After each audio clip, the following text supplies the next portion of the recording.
Auzubillahiminash-shaytanir-rajeem. Bismillahir-rahmanir-rahim. Assalamualaikum. Jiayanu, Pakhairagale, Ni Hao, Junashume, Washmale.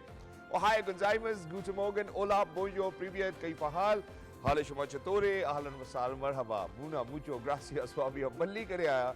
Hoş geldin and I was Khuyamura, Chivatochi, Haljot, Kalimera, Khairutan, and a very warm welcome to everybody who's tuned into Pakistan TV and are watching World this morning. Ladies and gentlemen, Jummah Mubarak, blessed Friday to each and every one of you. I happen to be Shahzad Khan, and with me, I'm really lucky that I've been joined by my wonderful colleague, who happens to be Miss Naila Shuja. Hello Naila, Assalamu alaikum. Good morning. How are you feeling today? I feel amazing. I'm so happy, Shahzad. It's Friday. You look absolutely amazing. I look amazing. I feel amazing. Thank God it's Friday. Thank God it's Friday. Well, that's exactly what Naila had to say. But ladies and gentlemen, for people who make sure that that they're working day in, day out, it does not really matter to them whether it's Friday or not. Yeah. And that's exactly the kind of energy I would want people to have. But since it's Friday, ladies and gentlemen, Jummah Mubarak to each and every one of you. There are a couple of stories that we will be building up on. There are a couple of stories where Naila will take lead, and there are a couple of stories where I'll take lead. So I think the first thing that we really need to do is kind of let our viewers know what are they in for today. Absolutely, Shahzad. Wonderfully said. Now, viewers, the Chief of Army Staff, Field Marshal Zaid Munir, met with the UK Army Chief in a meeting. The General Sir Charles Roland Vincent Walker, Chief of the General Staff of the UK Army, called on Field Marshal Zaid Munir, Chief of Army Staff at the GHQ. Now, during the meeting, matters of mutual interest, regional security, measures to further enhance bilateral defense cooperation were also discussed. Both sides have reiterated the need for continued collaboration to ensure peace and stability in the region, and visiting dignitary appreciated Pakistan's Army's achievements and their sacrifices in the fight against terrorism, along with its efforts for regional peace and stability. So certainly we will be making sure that we unfold this conversation where regional peace is being discussed. And while we're at these crossroads, ladies and gentlemen, we do know how the talks in between Pakistan and Afghan Taliban regimes are underway in Turkey, Istanbul, where the talks between Pakistan and the Afghan Taliban are underway, as I just mentioned, to establish a joint monitoring mechanism to curb cross-border terrorism from Afghanistan and punish violators. The discussions follow last week's ceasefire extension mediated by Turkey and Qatar. Pakistan has stressed that Afghan territory must not be used for attacks against Pakistan. Defense Minister Khwaja Asif told reporters that the Taliban should work diligently to restore peace and stability along both sides of the border. But what is more important is that the Afghan Taliban have always failed to uphold their commitments to prevent Afghan soil from being used for cross-border militant activities. The regime has a history of breaking its promises to the international community. Absolutely, Shahzad. It is absolutely imperative that we also thank our brotherly countries, Turkiyye and Qatar, from being able to mediate this conversation between Afghan Taliban and Pakistan. Now, moving on towards the fact that Deputy Prime Minister and Foreign Minister Akbar said that the Google initiative that is said to be launched in the sense of the local assembly of the Chromebooks production in Pakistan, a development that the government says will spur the digital hardware manufacturing, create jobs, and strengthen the country's technology supply chain. Now, Deputy Prime Minister Dar also said that this is not just about assembling the devices, it's about the future exports, it's about the jobs being created and a stronger digital economy. Exactly, and that's certainly a step in the right direction. And towards the end, ladies and gentlemen, we will be roping in a bit of sports as well, where we do know for a fact how the Vice President of the FIFA was over here in Islamabad, rather in Pakistan TV studios as well, and how he spoke about development of the facilities for the development of the sport itself. And it's wonderful to see how not just the civil diplomacy or military diplomacy is at an ascent, but it's the sports diplomacy which we see growing over here in our country, and how it has always been prioritized by our government. The Honorable Prime Minister Mian Mohammad Shahbaz Sharif Saab, ladies and gentlemen, earlier when he took to power, constituted a Prime Minister Youth Program, and under that there's quite a lot of sports initiatives which have been taken. Not just sports initiatives, there are multiple other initiatives.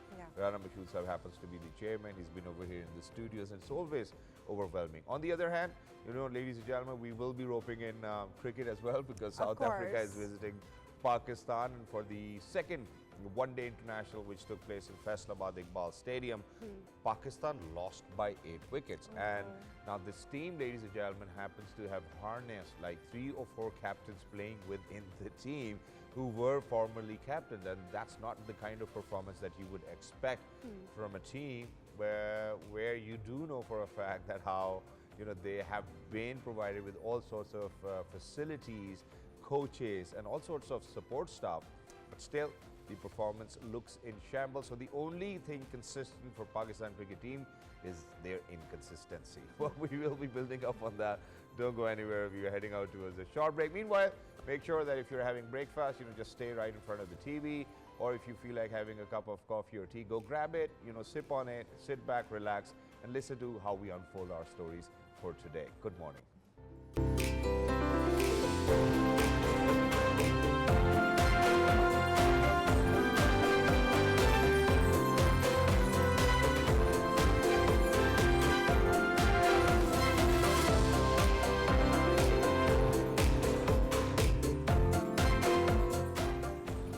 All right, ladies and gentlemen, welcome back. Thank you so much for staying with us, and we hope and pray that you've certainly reached well in time to the kitchen to get yourself a cup of coffee, which you're going to sip on while we unfold our conversation. So obviously, the first highlight that we mentioned was about the General Sir Charles Roland Vincent's visit to Pakistan, where he met the Chief of the Field Marshal, Mr. Asim Munir, called upon him as well, and the dialogue was certainly about the strategic dialogue which took place, and certainly which circles around policy, which circles around defense and whatnot. And if we are to kind of go back in time, we really need to speak about the May debacle which actually took place, the false flag Pak-Afghan attack, and how the world really needs to learn from our armed forces. And certainly I think if we are to speak about it during the meeting, matters of mutual interest, global regional security and measures to further enhance bilateral defense cooperation were discussed. And if you are to speak about it, it's a very regular thing. But in addition to this, I think what we really need to kind of bring to attention is the military diplomacy which has taken over. And to kind of speak about all of this, ladies and gentlemen, we're very lucky that we've been joined by senior analyst. It happens to be Air Commodore retired, Mr. Basit. RAZA. Hello, sir. Assalamu alaikum. Good morning. How are you feeling today? Very good, wonderful, and thank you for inviting me. Thank you so much, sir, for joining us. Wonderful to have you. First of all, sir, I think first things first, what do you make of the visit? I think it's a very interesting visit. Although it's a regular interchange that goes on between the armed forces of Pakistan and UK. And as you remember, General Field Marshal Asim Munir visited UK and addresses their defense college. And there's a regular meeting which takes place at the NDU level, National Defense University level. Absolutely. And the idea is to share the mutual experiences and benefit from each other's experiences. And let me say that although this is a regular feature, but now there is a sort of sense of urgency and increase and sort of in stature of Pakistan after the May encounter with India. Yeah. Because that war was actually something very new for the world. And world had never witnessed a aerial combat like that. Yeah. So ever since that, there's a lot of armed forces which are interested in meeting Pakistani counterparts and learning from their experience. Previously it was the other way around, because we would learn, because like we learned from Americans, because they had a lot of war of Korean experience and all that. They have been at wars in various parts of the country. So we could learn from them. But since this May encounter with India, there are many countries who have come to us and asked for what we did in the war, because that was something very new. It was a new phenomena. It was a new doctrine, military doctrine, which was written. And as you know now that previously the doctrines were well rehearsed and well talked about in the national defense universities and all other fora, and they evolved over the years, and they keep on sort of improving. But now the world is changing so fast, and this net-centric warfare and all these things, these are new things. And now the doctrine has to be actually revised moment to moment. Yeah. And that's what Pakistan did in our this May encounter with India. Because that was something in which all the ground, air and all the sensors were integrated. and it was a beyond visual range encounters which sort of decided the battle. Exactly. And sir, you know, while you mentioned about it, you know, let's speak about where are we in terms of, you know, enhancing bilateral defense cooperation. And certainly that happens to be a bigger subject as well, because Pakistan Air Force happens to be the only Air Force which are building jets. You know, other than that, I think we have had a lot of such developmental facilities under the armed forces of Pakistan. So if we are to speak about the enhanced bilateral cooperation in terms of defense or defense strategies, where is Pakistan as of now? Pakistan has benefited a lot from our interaction with the Chinese, because as you've seen this last war, that most of the equipment, the frontline equipment which got the focus of the world was Chinese. But that is one side of it. But over the years, we have benefited from many countries. We have taken equipment from almost all over the countries. We have French equipment, we have British, we have American, some Russian equipment also, and the Chinese, of course. That's a dominant part of our arsenal now. So we have to sort of learn and sort of get the technology from where we can get.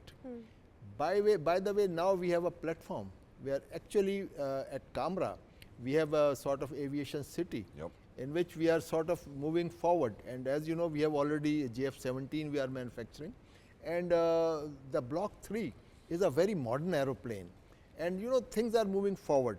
And so although we have got our own indigenous development, and in which we have been backed by the Chinese, but we keep learning from all the new technologies, wherever in the world they are evolving. We want to know about it and we want to benefit from. So there is the need of meeting these bilateral interactions. Exactly. And sir, in to this, obviously, because you've spoken about it, and Pakistan has always been touching base with whatever latest equipment is essential for our territorial integrity and sovereignty. The armed forces have always invested, the Pakistani government have always invested on that. And certainly there are other facilities which are being developed, maybe a drone facility which is still underway as well. And so keeping up with technology, I think that's one thing. But sir, the other thing that I would want to speak about over here is that, you know, that the ascent of military diplomacy that we see as of now is something that I might not have experienced ever since I have been born and raised in my country, motherland, Pakistan. What different do you think Field Marshal Chief of Army Staff Mr. Asim Munir is doing than the previous leadership within the military? Look, I would again go back to our engagement with India. Okay. All that has changed. Although it has not happened overnight, there has been a sustained struggle. And Field Marshal Asim Munir was the key figure, because you know, any warfare, the decision to go for a war, yes or no, that is the ultimate decision. And that decision was taken by General Asim Munir. And if you have heard an interview by an Indian journalist, very famous, I forget his name, there was a whole, this Thapar, Karan Thapar. Yep. And there was whole, before the actual hostilities were sort of went to that stage, there was an interview, and it was about an hour-long interview. It was only focused on Field Marshal Asim Munir. He was a General Asim Munir. And they were discussing that, do you think that he has the sort of that mindset to tackle, to go all out against a big and powerful country like India? And they talked and talked and talked, and ultimate decision was, yes, he would. And I tell you, that is the vital decision. If the enemy knows that the enemy is going to go to the last extent, then they think twice before making their next move. Absolutely. And this is what happened, because India was very aggressive. They thought that Pakistan, they will just walk over Pakistan. They have Rafales. You know, last time Pulwama, they didn't have the Rafale. And Modi has a regret that if we had Rafales, the things would have been different. So now they had the Rafale, and this is what their dream weapon was. And so they were ready to fight. And America was at the beck and call, and the UK and all the Western powers, they were giving bear hugs. So Modi was on a high. But that all changed in those 4 days. Not only for that 1 hour. That actual Exactly. Absolutely. It was the second time that the cup of tea was good. Absolutely. Air Commodore, you know, just understanding, you've mentioned America quite a couple of times. Donald Trump has made quite a few statements where he's praised not just Prime Minister of Pakistan, but also Field Marshal. Asim Munir, regarding the bravery and the courage shown and the kind of aura that they have presented to the international world. That being said, rubbing salt on India's wounds over and over again, how are we feeling about the expected narrative that India is trying to build, especially now against Pakistan, which is failing, of course, but how are we feeling about that? Actually, if you see the last about 15-20 years of politics, India was very successful. They had almost sidelined Pakistan. They had dehyphenated, they previously used to say Indo-Pak, so they objected to it. So dehyphenated Indo-Pak, and there's a new terminology which came into use. It was existing before, but it was never used. Indo-Pacific. Okay. So they connected Indian Ocean with the Pacific Ocean, and this kind of, and all those things came up. So they were successful, but look what has happened now. Mr. Modi didn't go for the General Assembly, where he used to go with his broad chest out, and he didn't go for the ASEAN conference. These are the two very important forums.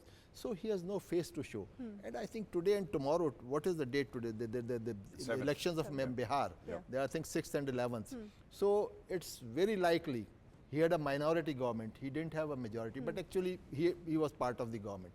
But now it is sort of, the reading is that he may lose that also. So that would be, he got a, let me use the strong word, he got a slap from the world, and he's going to get a shoe from his own political background. Exactly, and certainly, ladies and gentlemen, it's obvious globally as well, how India's narrative was never bought, and in addition to this, what they had to face was certainly, isolation, that too from the diplomatic global leadership, which certainly stood by Pakistan, knowing that we've always been with the truth. But thank you so much, sir, for being with us here, Commodore retired Basit Raza Saab, sir. It was wonderful to have you over here at the show. Thank you Have so a much. great day. I do know for a fact that it's a busy day for you too as well. But just to quickly, thank you so much, sir. But just to quickly wrap it up, where we were talking about the visit, ladies and gentlemen, the field, I mean, when we speak about the diplomatic ascent or the military diplomacy, we really need to kind of mention over here how the Field Marshal's meeting actually came about 2 weeks after his visit to Egypt, where he held discussions with the Egyptian armed forces.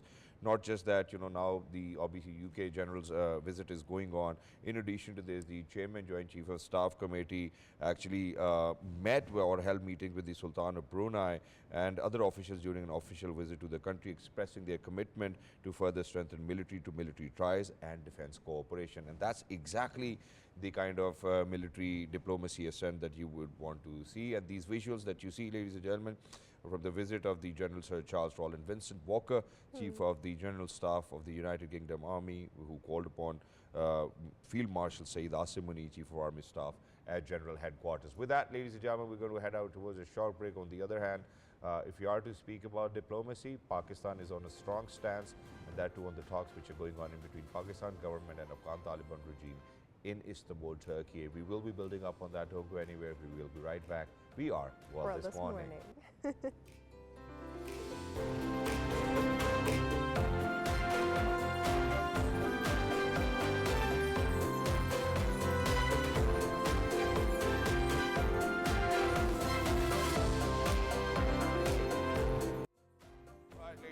Welcome back. Thank you so much for staying with us. It's a lovely Friday morning over in Islamabad, and to kind of speak about the second highlight, which Naila did mention right at the beginning, just a preamble. Imagine that, that for these skirmishes which have been taking place across the Pak-Afghan border, ladies and gentlemen, I'm going to take you back in time where the Federal Minister for Information Broadcasting took to the platform X and said that, that the talks did not end up in any result. And that's when the Minister for Defense, Mr. Khwaja Asif, came in and in an interview said that, if we had to eliminate terrorists, which certainly we've had, for a longer period of time, that problem, and, we've had so many martyred alongside our borders as well, Pakistan for once wants to get rid of them, and that Afghan should not allow their soil to be used against Pakistan as a proxy by Fitna al-Khawarij or Fitna al-Hindustan. In addition to this, there were two. First, the mediating talks took place in Qatar. then the second round took place in Turkey, and then the third round now is underway in Turkey once again. So Naila will take the lead over here. So Absolutely. Naila, Thanks, please take Shahzad. us through. You know, that being said, it is important to reiterate that Pakistan has strongly rejected these claims by the Afghan Taliban's regime regarding the firing incident at the Pak-Afghan border in Chaman. And the Ministry of Information and Broadcasting, as you said, state that the firing was initiated from the Afghan side. But, to know more about this, we are joined by senior journalist ZAHIR SHERAZI, who will be elucidating us on this matter even further. Mr. ZAHIR, thank you so much for joining World This Morning here on Pakistan TV. Let's get right into it.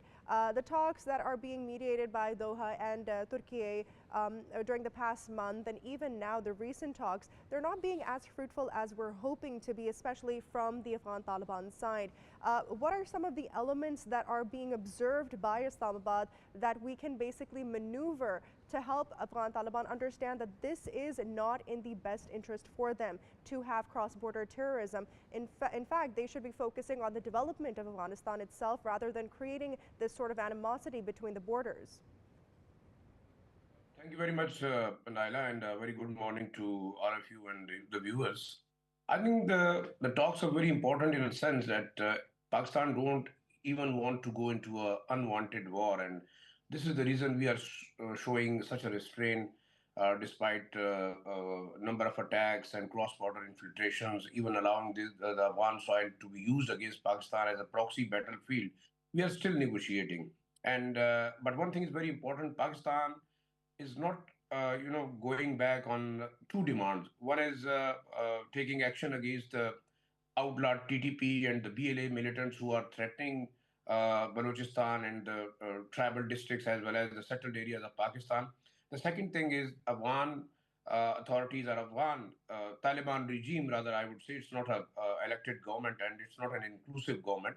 It's a kind of a short-term arrangement which has been imposed by the US and its coalition partners on Afghanistan when they were fleeing rather from this region again.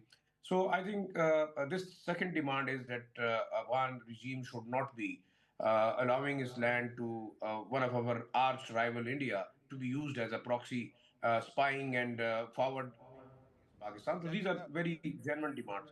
Yeah. Exactly, but Zahid Saab, over here, what I would want to kind of bring to your attention is that the Afghan Taliban have always failed to uphold their commitments to prevent Afghan soil from being used for cross-border militant activities. The regime has a history of breaking its promises to the international community. Now imagine that this is the third time that we are sitting down with them, and where there is a history of the Afghan Taliban regime where they never fulfill their commitments.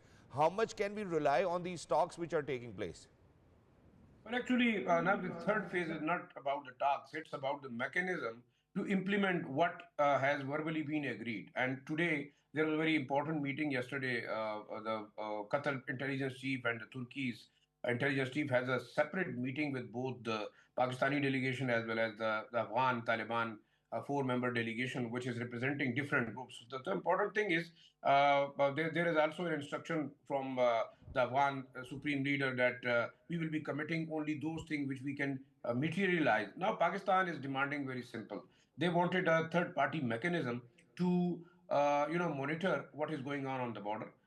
They are also demanding, this is the main demand, that the TTP and the outlawed terrorists should be handed over to Pakistan, or they should be tried, or they should be neutralized or disarmed. This is the second demand, which my sources are saying that are being discussed between the two sides. I've also spoken to one of the an official who is also privy to these talks, and perhaps the message is very clear. If they are not going to take any such action, and Turkey and both Doha, they are unable to give any guarantees, I think these talks are bound to fail. But at this moment, I think the Afghan Taliban regime, they are more resorting to propaganda on the social media and their media outlets, which are mostly controlled by the hostile Indian operators. So this is a very serious issue.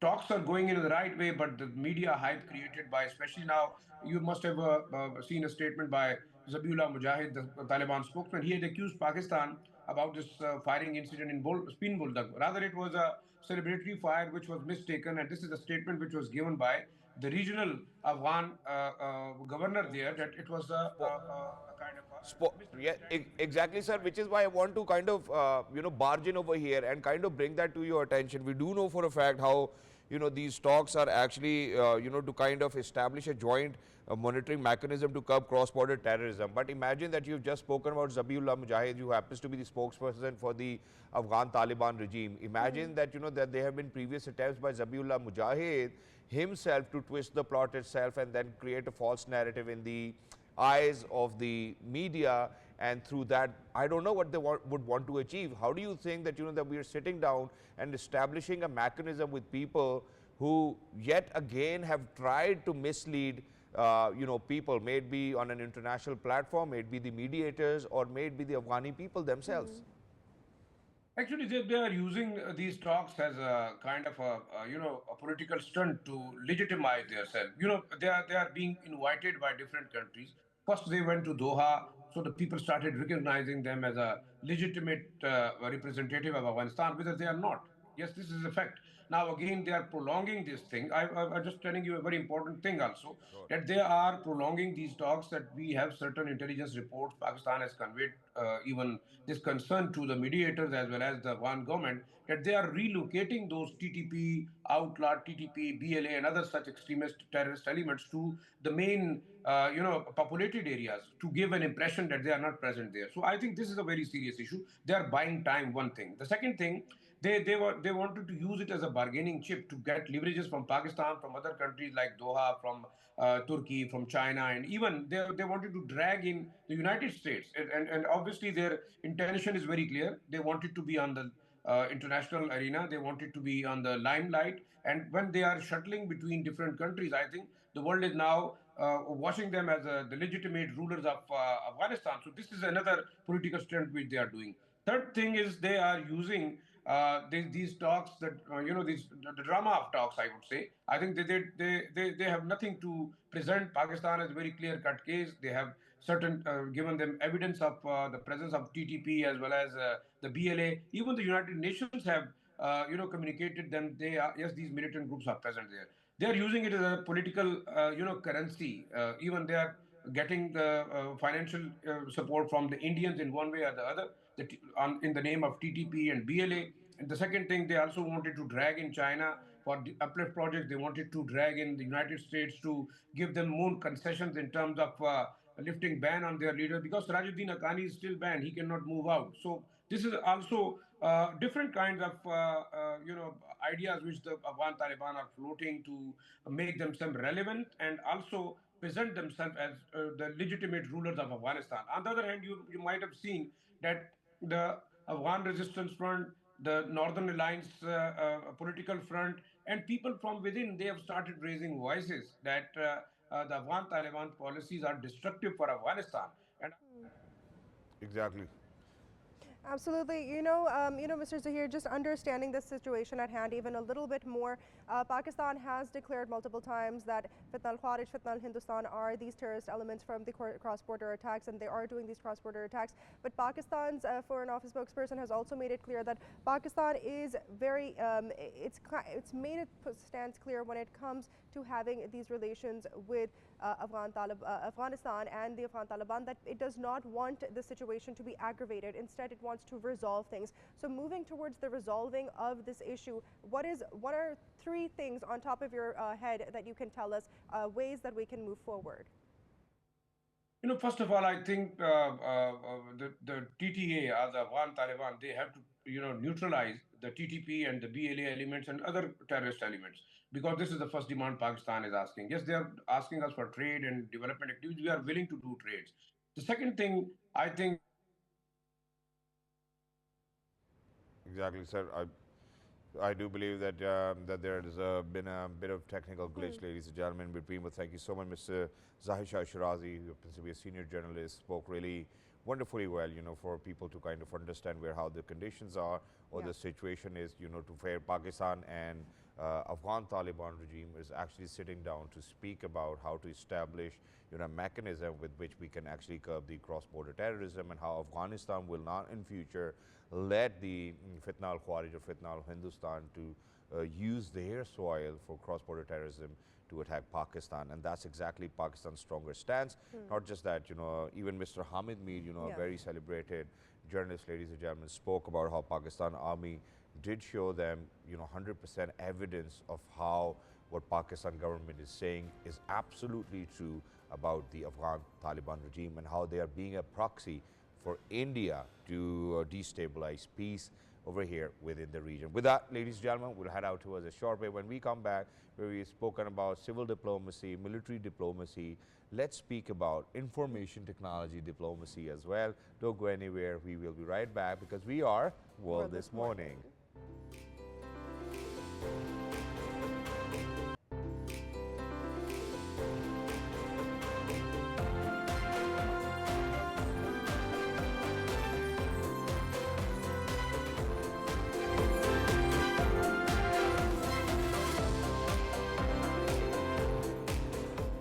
Ladies and gentlemen, welcome back. Thank you so much for staying with us. Well, this is a story which Naila will certainly take the lead in. But, just to kind of give a preamble. Yes, please. Pakistan launched its first Chromebook assembly line, a collaboration between the government of Pakistan and Google with partners like National Radio and Telecommunication Corporation, Tech Valley, and Australia-based Allied Corporation. The facility is located at NRTC's Haripur site in Khyber Pakhtunkhwa. Target production is about 500,000 Chromebooks by 2026. Besides assembly, the tie-up includes skill and developer training. Example, Google in Pakistan will train 100,000 developers, offer career certificates, and drive AI tech startup initiatives. Wow, that's wonderful. That's IT diplomacy. It is. It is. Now, viewers, those visuals that you just saw were from the event that was held on Tuesday, and the Deputy Prime Minister and Foreign Minister Akbar basically said that this initiative is an industrial milestone for Pakistan and Pakistanis, as it's not just going to create jobs for the people and the young population of Pakistan, but it's also in terms of the assembly production of these devices. Now, to learn more about this, we have been joined by Dr. AMMAR, the Dean Faculty of Computing and Information Intelligence from Air University. Dr. AMMAR, thank you so much for joining us here at World This Morning on Pakistan TV. Now, let's dive right into this. What is the benefit that the students are going to be, welcoming with open hands regarding this development in terms of, the Chromebook factories being installed in Pakistan? Assalamu alaikum. First of all, thank you, Shahzad Saab and Madam Naila, for giving me the opportunity to talk to you on this subject. As Shahzad Saab has already indicated that it would, the target right now is around 500,000 these Chromebooks by 26 and maybe 1 million later on. So first of all, getting a local production facility, that by itself, it's I think so a great achievement for Pakistan. We have been relying on export for quite a while. So, and we are hopeful that by virtue of this sort of a project, this would also incentivize local production of the hardware, and maybe it would act as a catalyst, and maybe we'll have more joint ventures where we'll see more local production. So, and we'll for these students, it would not only for the IT students, that would not only provide a avenue by virtue of all these training and these Chromebooks, but even for our engineering and the other different paraphernalia which are related with manufacturing, they'll also get incentivized and they'll also find more avenues for work. And as Shahzad Saab has already indicated, it's a joint venture in between 4 of these big companies. Like Google is a big name. Google owns the Chrome OS brand. The Allied Australia is a manufacturer in the Australian region, and I think so aligning a good manufacturer is really great achievement for Pakistan. And Tech Valley has its own success stories in terms of reducing the digital divide for the students, because it has led a number of projects related to increasing the digitization of Pakistan, making the education more technologically accessible.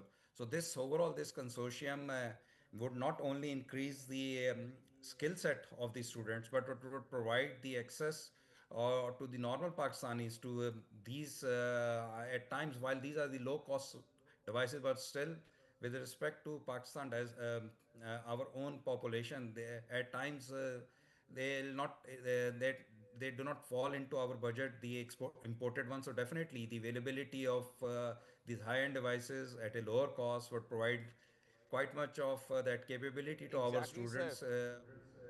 Exactly, sir, which is why I'm going to kind of remind you and take you back in time, because I happen to be a student of your own university, Air University, and I do remember when it was about time for us to kind of get laptops. Air University actually gave us laptops on, what do we call, the KISS system, the monthly installment thing. And, we were lucky enough to kind of get it from our university, and the university thought of our, their students at that time as well, and the offer still continues. But, sir, in addition to this consortium, I would want to bring to your attention where how, imagine, besides the assembly lineup, this tie-up includes skills and developer training. Example, Google and Pakistan will train 100,000 developers, offer career certificates, and drive AI tech startup initiatives. That's one thing that I'm the most interested in as well, that it will open up more avenues, and if it will, how do you think Pakistani students can actually benefit from it? Um, I think so. We need not to even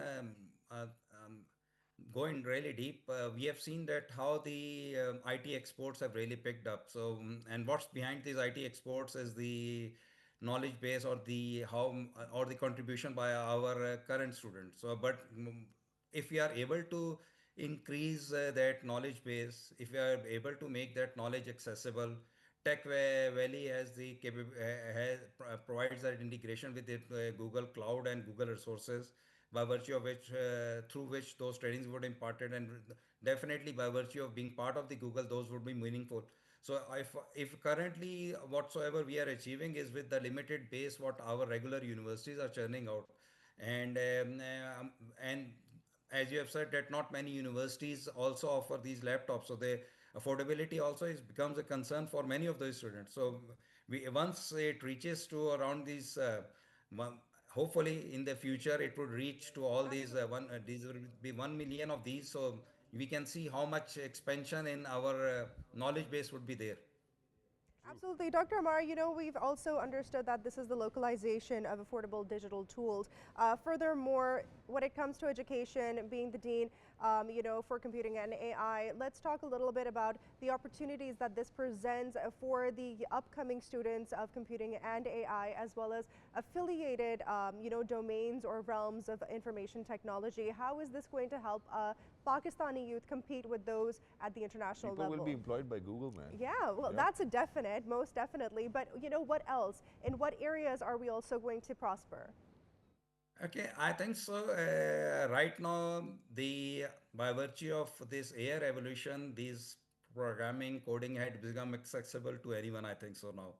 So it's even if you are not very tech savvy, like even right now, the HEC is running a generative AI for everyone program, and they run regular cohorts where even doctors and maybe those with background from arts join, and they learn the programming within those 6 weeks or so, and they are able to come up with they are able to employ those projects which employ which use these new LLMs in their area. Maybe someone working in construction, someone working in sales and marketing, someone working in maybe content writing. So we have so much options available that once you have we can't really restrict it to even like IT. So you can see it all depends upon if you have an aptitude, and if you have a really if you are hungry for that knowledge, so anyone can join this stream right now. So this is by providing this opportunity, and which is low cost, and also providing those good trainings.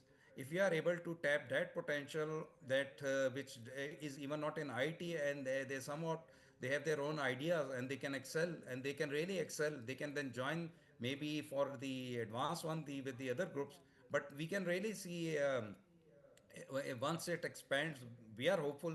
I'm quite hopeful that in case if the trainings are really rightly conducted, they are really targeted, that we can really see quite much of And that's quite. exactly, sir, what we would want to kind of see as well. But thank you so much, Dr. Ammar Masood Saab, and for people, who are at my university, doing such wonderful work, and they're so amazingly vocal and well versed as well in terms of for our people to kind of understand what benefits this Google Chrome line will actually bring Yeah, to Pakistanis. And imagine that, that now finally Pakistanis will be hired by Google absolutely. in Pakistan, and Ooh, that's literally a dream come true. And the if we are to speak about Naila IT exports, yeah. I do believe that they're expected to reach or have a potential of 20 to 30 billion dollars, and certainly Pakistan is tapping on that, and that's a step in the right direction. Now, in addition to this, where it's a step in the right direction, imagine that I think okay, I You think know I what, have an idea. Shahzad, But Shahzad, let me take yeah, over for a second. let's go You for know, a transition. No. yeah. So, viewers, there was a very unique metro race held in Barcelona, and it took place in the tunnels of the Barcelona metro to celebrate its 100th anniversary, which began in 1924. The total of 275 runners participated, starting every 20 seconds in a 5.2-kilometer race held at night to avoid disrupting the metro services. How considerate. All the registration fees were donated to the ALS research, and medals were awarded to the participants at the finish line. Absolutely amazing. Shahzad, Would look you at ever run that. in a metro tunnel? Oh my goodness. I think if it was in a group, probably yes. If it's alone, no way.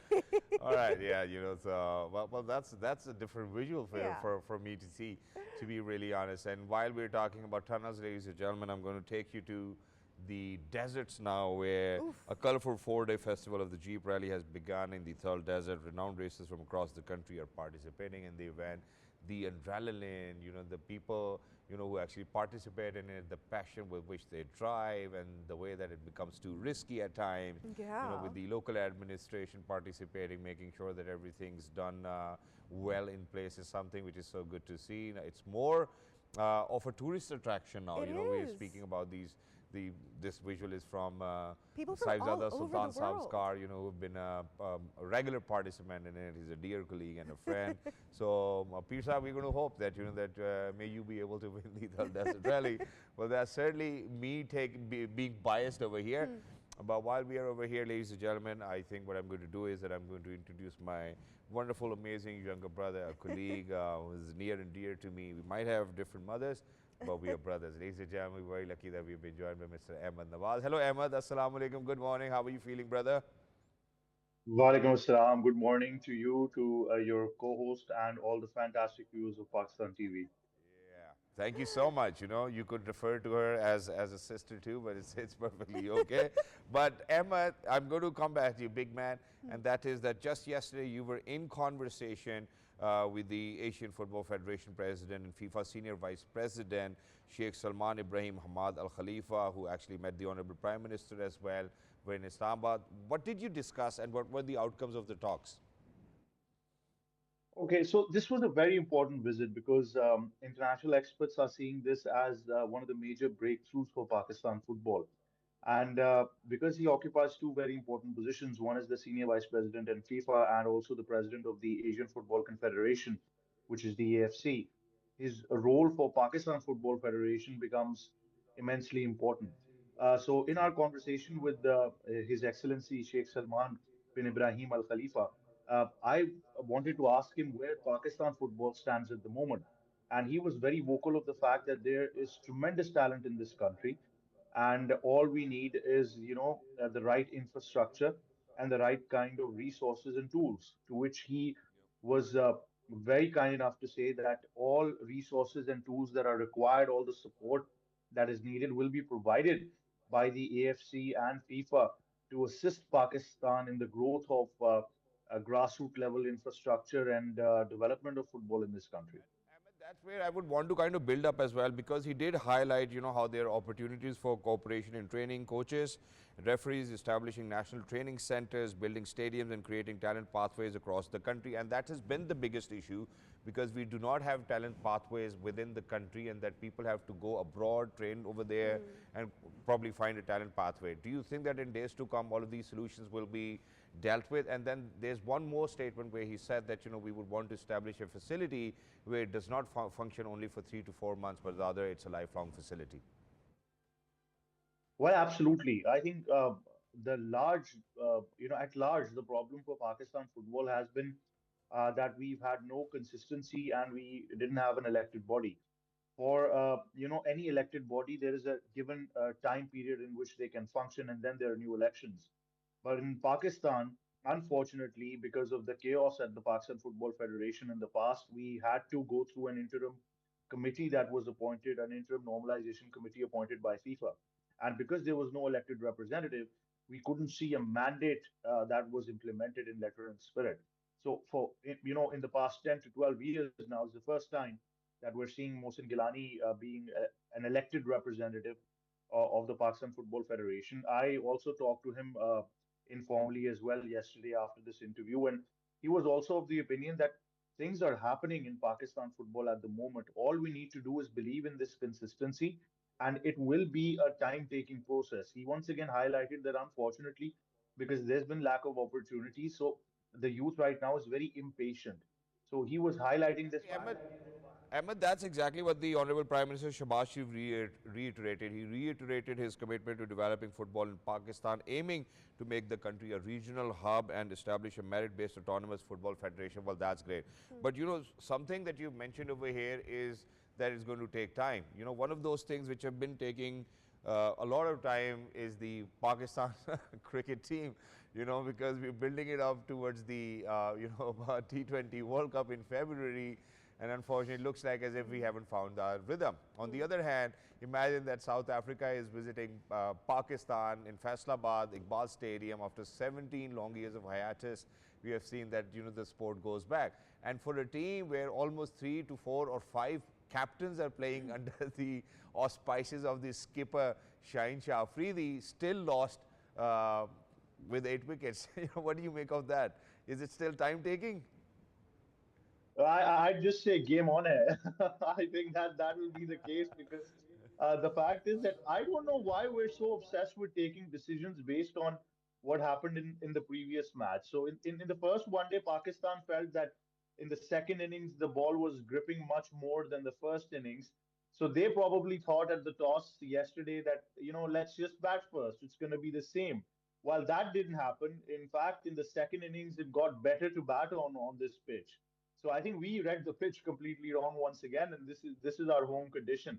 And plus, you have to believe that Pakistan still in one-day internationals is going through an experimental phase right now, where they're trying to make these changes. One thing I really liked, one positive, was that Wasim Jr. is back in the side. He can not only bat, but he was bowling consistently 140 plus, and he was. But I was a bit shocked with captaincy. Why not give him a slip or a slip and a gully because he was taking that ball away from the left-hander and we had two of them at the crease. So I think that is one thing where Pakistan could probably improve on. But then again, I think all in all, it makes for a very interesting final ODI now in Faisalabad. Exactly, certainly. And, since you've spoken about, that, you are happy that Wasim is back, imagine that the skipper, Shaheen Shah Afridi, because he couldn't really stick to the plan that they made initially probably and couldn't really adopt to the conditions or think about them, have utilized 8 of our players to kind of come and bowl against South Africa. Don't you think that, that was exactly the panic button which we should have pressed and have stuck to the original plan? Or probably, if the coach actually gives the plan, who do you think will then go and assess that, okay, the openers, because they went back earlier, it was Berger's pace, which they couldn't handle, and then tell them within the dressing room that, hey, what, we need to change our plan and we do probably kind of adapt to the conditions because we misread them. Well, it has to be Shaheen. I think he has to grow as a skipper now. It was only his second task as in charge of Pakistan's ODI team. But the fact is that for far too long, we've seen people being appointed skipper or even selected in the wrong formats. I don't mean to say anything to Shaheen. I think now, because he's been given the opportunity, he should continue. But one thing is very strange now.